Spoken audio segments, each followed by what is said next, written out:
Buenas tardes, mi nombre es Fernando Meriño Torres, de la ciudad de Barranquilla. Me encuentro estudiando en estos momentos en la Universidad Católica del Norte. La especialidad que curso se llama Diálogos Religiosos e Interculturales. En estos momentos nos encontramos en una de las actividades que hacen referencia al hecho religioso.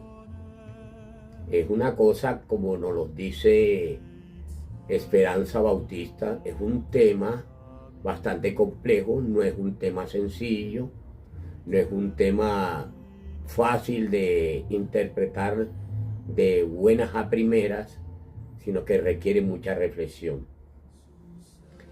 El hecho religioso tiene dentro de sus connotaciones el origen, en qué momento surgió.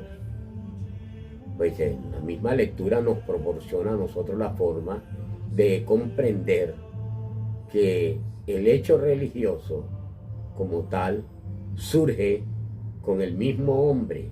Es como algo connatural, es algo intrínseco del propio hombre, de la humanidad, el hecho religioso. Este hecho religioso, como todo en la historia, es dinámico y tiene un curso. Por lo menos es apreciable que el hombre es un ser social, que el hombre es un ser político, que el hombre es un ser religioso, que el hombre es un ser psicológico, que el hombre es un ser racional. Eso le da origen a la fenomenología religiosa, le da origen a la fenomenología bíblica, le da origen a la fenomenología antropológica y a todas les da origen a todo el tipo de fenomenologías.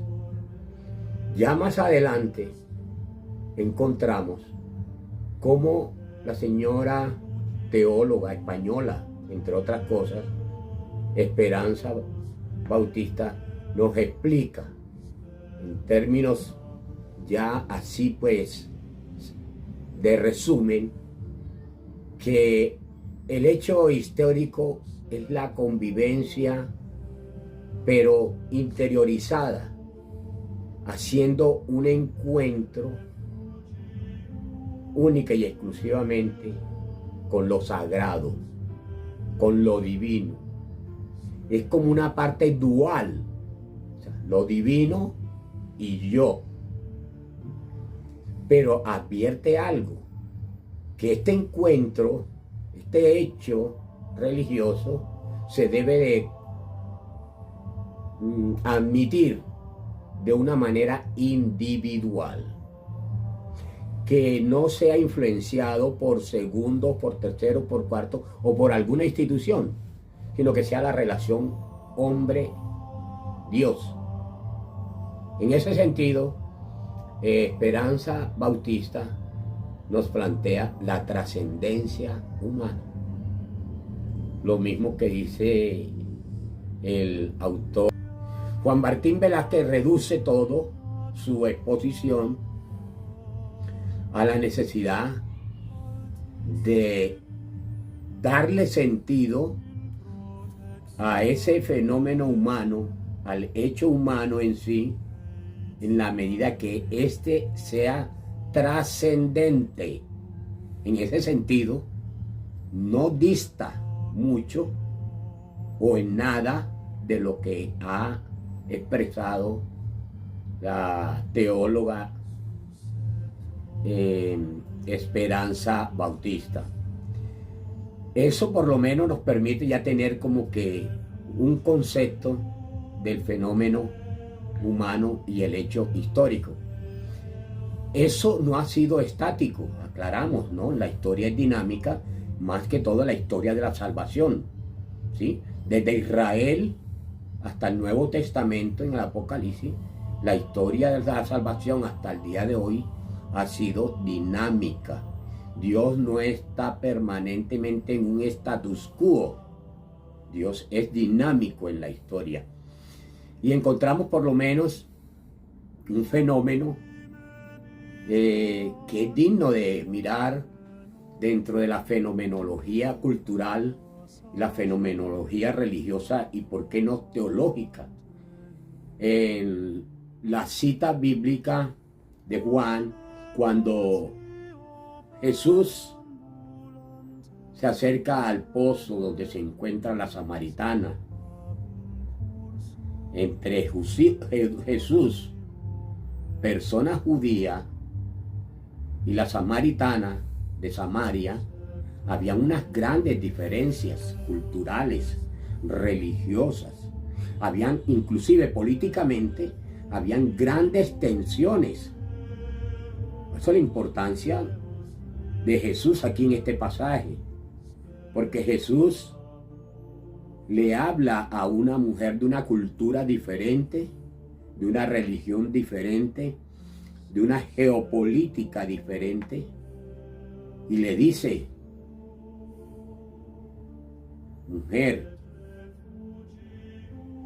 quien toma de esta agua no tendrá sed para nunca. Y él primero le había dicho: regálame un poquito de agua.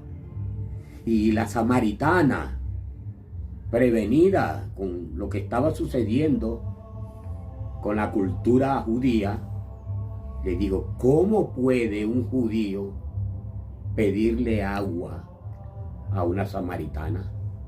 Ahí vemos culturalmente, analizamos culturalmente cómo Jesús, sin ningún tipo de prevención, sino con toda una humildad, que no lo hace solo con la mujer pues samaritana, sino que lo está haciendo con el mundo entero, que es lo que hay que comprender allí, el mensaje. Está enviando una voz al mundo entero cuando está hablando con la samaritana. Está abriéndose al encuentro, a la sencillez, a la humildad, a la cooperación, al diálogo. Entonces, se convierte las Sagradas Escrituras, como la teología, en fundamentos de diálogo religioso. Se convierten en fundamentos tanto que un diálogo donde no haya amor, donde no haya fe, donde no haya esperanza, donde no haya encuentro, un diálogo que va a fracasar.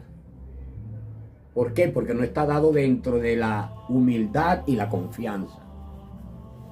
Tiene que haber confianza entre las partes para que exista esta igualdad. Es importante también tener en cuenta de manera privilegiada en estos tiempos, estamos hablando de los años 1964-1965, cuando se daba el Concilio Vaticano II por su santidad Juan XXIII. Juan Pablo VI continúa el concilio.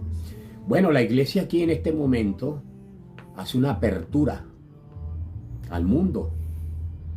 Parece que la iglesia se vuelve más al estado laical, ¿sí? Parece que abraza más la secularización. La iglesia, al abrirse, permite que aumenten muchas religiones. Lo admitió y lo veía inclusive como una facultad que había que respetarse. El mapa mundial estaba conformado por las 5 principales religiones del mundo: la católica, la islámica, la hinduista, la budista, la ortodoxa y la iglesia católica, obviamente. Su santidad Juan XXIII escribió muchas encíclicas referentes a la unidad de la iglesia, a la unidad del pueblo de Dios. Y tendríamos que también interpretar históricamente el significado que tenía la postura de la iglesia en ese momento. ¿Por qué? Porque como les había dicho anteriormente, la iglesia ha mantenido una dinámica. La iglesia ha mantenido una dinámica, ¿sí?, con sus puntos críticos que ha tenido a lo largo de la historia. Y uno de los puntos dinámicos de la religión católica, que ya había sembrado, había arado el terreno, el Concilio Vaticano II, en la República de Colombia, ya más aquí en nuestro continente de América Latina, encontramos en la República de Colombia la constitución política concebida por una constituyente del año 1991. En esta constitución del 91, el artículo 19 de la Carta Magna establece la libertad de cultos. Esto fue algo impresionante. ¿Por qué? Porque había muchos siglos en el que la iglesia conservadora o goda había mantenido el poder con el gobierno de turno. Inclusive la iglesia tenía más poder que el mismo Estado. Tenía a cargo la educación, tenía a cargo la ética, tenía a cargo la moral, estaba en todas las instituciones, la militar, estaba en la institución deportiva, en todas partes la iglesia tenía un poder. Ya con la Constitución del año 1991 hay un respiro, hay una posibilidad de lograr desarrollar el pluralismo religioso que se dio. Él sucedió como tal, tanto que el mapa católico que existía hasta los años 1948, 51, hasta el 90, porque en el año 91 se hace la Constitución. Hasta ese año mantuvo la iglesia ese poderío estático sobre el poder, sobre el manejo de las cosas. La iglesia logra liberar esta parte de las iglesias y se admite la profesión de fe de otras religiones. Esto cambió de inmediato el mapa colombiano. Crecieron los evangélicos de una forma acelerada. Crecieron los pentecostales, tanto unitarios como trinitarios, de manera acelerada. Todo esto gracias a esa parte jurídica y legal que les concedió la Constitución del año 1991. Muchas gracias.